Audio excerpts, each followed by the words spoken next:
Israël poursuit sa contre-offensive sur Gaza sans accepter de cesser le feu, mais un arrêt des combats quotidiens de 4 heures. Kherson célèbre cette semaine 1 an de libération, mais continue d'être la cible de missiles russes meurtriers.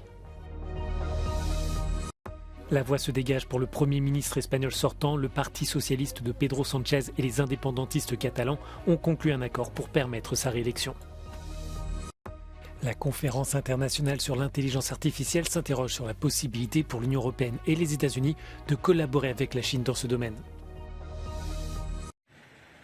Panique à l'hôpital indonésien de Beit Laya, au nord de Gaza. Israël vient de frapper juste à côté de l'établissement, à quelques heures du 35e jour de guerre. Israël poursuit sa contre-offensive, sans accepter de cesser le feu. Le président américain Joe Biden a déclaré qu'Israël autorise des arrêts des combats quotidiens de 4 heures. Après l'ouverture de nouveau par l'armée israélienne d'un couloir d'évacuation, des milliers de civils ont pris encore une fois le chemin du sud de la bande de Gaza jeudi, fuyant à pied le nord du territoire où les combats au sol accompagnés de bombardements font rage entre les soldats israéliens et le Hamas. Selon l'ONU, plus d'1,5 million de résidents de Gaza ont été déplacés après un mois de guerre. Le ministère de la Santé du Hamas annonce plus de 10 800 morts suite à la contre-offensive israélienne.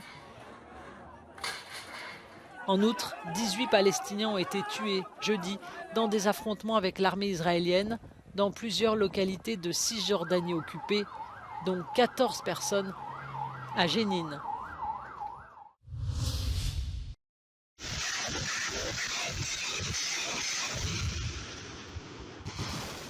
Kherson célèbre cette semaine 1 an de libération, mais continue d'être la cible de missiles russes. Ce jeudi, au moins un civil est mort et 3 autres ont été blessés après le bombardement d'un immeuble dans cette ville du sud de l'Ukraine, au nord de la Crimée.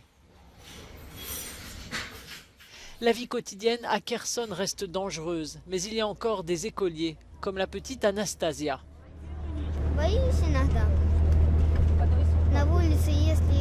Только бахнуло сильно, то я хочу в дом. Так что я на улицу почти не выхожу. Может только погулять с подругой. А так не выхожу. De nombreux enfants ont quitté Kherson, bénéficiant d'un programme de protection mis en place par le gouvernement, mais toutes les familles n'acceptent pas la séparation. Il y a quelques semaines, un missile a frappé la maison de cette famille en tuant le petit de 6 ans. Il a fallu partir. Після такого горя ми не змогли більше. Ми тоді всі, ще один син в мене так само з дитинкою виїхав. І ці виїхали, донька в мене виїхала. В мене 4 зяті воюють і 5-й син в полоні. La Russie a annexé Kherson en octobre de l'année dernière et s'est retirée un mois plus tard. L'Ukraine affirme que 500 enfants sont morts depuis que la Russie a lancé l'invasion.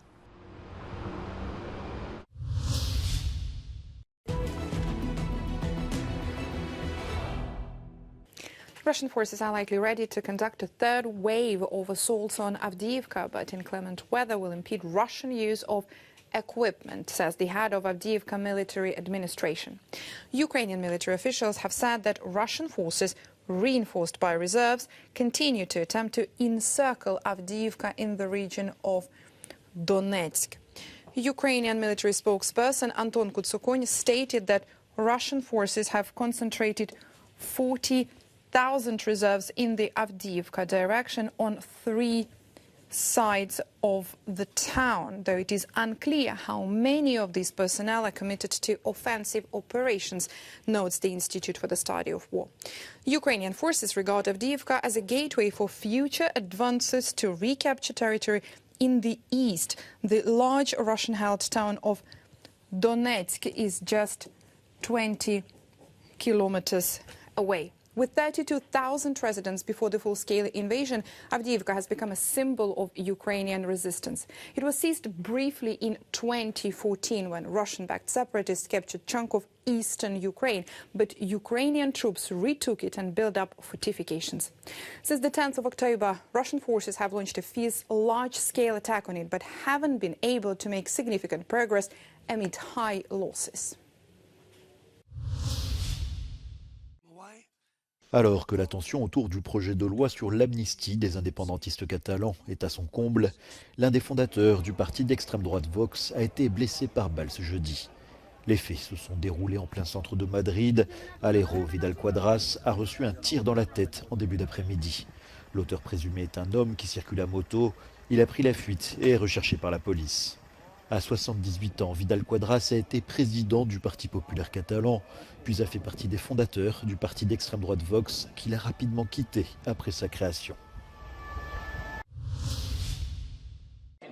Le Premier ministre espagnol sortant, Pedro Sánchez, semble plus proche que jamais d'une reconduction à la tête du pays. L'Espagne est sur le point de sortir de l'impasse politique provoquée par les élections législatives du mois de juillet. Mais pour entrevoir cette issue, il a fallu des semaines de négociations avec l'ancien président de Catalogne, Carles Puigdemont, en exil en Belgique depuis 2017. Les 7 députés de son parti sont essentiels pour maintenir Pedro Sánchez en poste. L'accord entre les deux formations a finalement été signé à Bruxelles. Entrem en una etapa inèdita. Una etapa que caldrà saber explorar i explotar. Una etapa, el recorregut i ambició de la qual dependrà en gran part de nosaltres, de la capacitat que tinguem d'emprar les eines que hem acordat i en la qual no ens hem fixat cap altre límit que la volontat del poble de Catalunya. Le soutien des indépendantistes catalans a toutefois un coût élevé pour le socialiste Pedro Sánchez. Son parti s'engage à approuver une loi d'amnistie pour les personnes liées au mouvement indépendantiste entre 2012 et 2023. Ce texte vise particulièrement celles impliquées en 2017 dans le référendum sur l'indépendance de la Catalogne et dans les manifestations qui ont suivi. Un acuerdo que constituye una oportunidad histórica para resolver un conflicto que solo desde la política puede y debe resolverse. Solo desde la negociación deben resolverse los desencuentros. Un acuerdo entre dos formaciones que tenemos discrepancias profundas. Les détails de la loi d'amnistie, sa portée ne sont pas encore connus, mais ce projet entraîne déjà des violences en Espagne et des doutes auprès de la Commission européenne.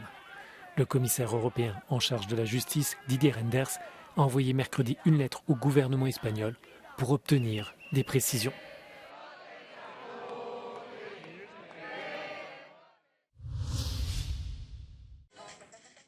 TikTok et YouTube ont jusqu'au 30 novembre pour fournir à la Commission européenne les informations demandées. Bruxelles a ouvert une enquête sur les mesures prises pour protéger les enfants par le réseau social et par le site de partage de vidéos. L'exécutif européen s'inquiète notamment de l'impact de certaines vidéos sur la santé mentale et physique des jeunes. En cas d'infraction à la réglementation, les amendes pourraient atteindre 6% du chiffre d'affaires mondial des groupes comme TikTok ou YouTube.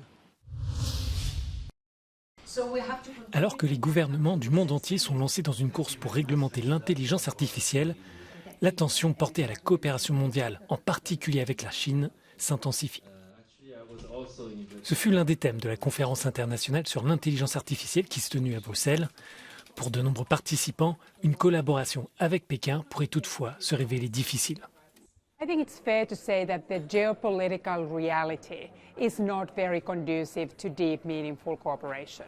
There is a very much escalating tech war between the US and China. There's tremendous race for technological supremacy. There's concern who is the economic power, the technological power, the geopolitical power. And there's also vast ideological differences. So it is hard to see the US and the EU to agree with China in particularly meaningful substantive rules around AI. Cette attention accrue sur une plus grande coopération en matière d'intelligence artificielle intervient à un moment délicat, compte tenu des efforts internationaux nécessaires pour travailler à l'établissement de normes de sécurité. Malgré les tensions géopolitiques, des initiatives indiquent la volonté d'avancer sur un chemin commun Les États-Unis et la Chine ont par exemple signé la semaine dernière au Royaume-Uni la déclaration de Bletchley pour la sécurité de cette technologie. I'm very optimistic when it comes to what can be done between companies, between engineers. Chinese companies are already playing a really active role. As long as these conversations can continue and even maybe be facilitated by governments, despite the geopolitical tensions, I think there will be progress going forward. En revanche, pour l'eurodéputé en charge de la loi sur l'intelligence artificielle, la coopération avec la Chine ne doit pas être le dossier prioritaire du moment. Il appelle l'Occident à mettre d'abord de l'ordre dans ses rangs. Because it is the same when addressing governance at a global stage, when addressing standards at a global stage, there is an inevitable dialogue with China. But what I've always said is that first and foremost, we have to make sure that we are first aligned. Us, the democracies that understand technology in the same way and its role in society, we have to first get ourselves as convergent as we can, as aligned as we can, and then have a proper conversation with China to make sure that we can address as many as the other, let's say, bigger risks, including geopolitical risks, in a framework that also includes them. La coopération entre l'Occident et la Chine pourrait connaître un nouvel élan la semaine prochaine. Le président des États-Unis, Joe Biden, devrait rencontrer son homologue chinois, Xi Jinping, ce qui pourrait jeter les bases d'une entente future dans le domaine de l'intelligence artificielle.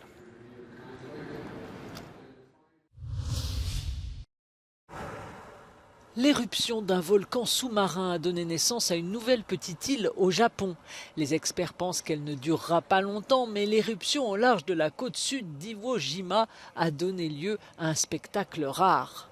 En 3 semaines, des cendres volcaniques et des roches se sont accumulées sur le fond marin peu profond. Et la pointe de cet amas de roches s'élève au-dessus de la surface de la mer. La nouvelle île, haute de 20 mètres, fait environ 100 mètres de diamètre.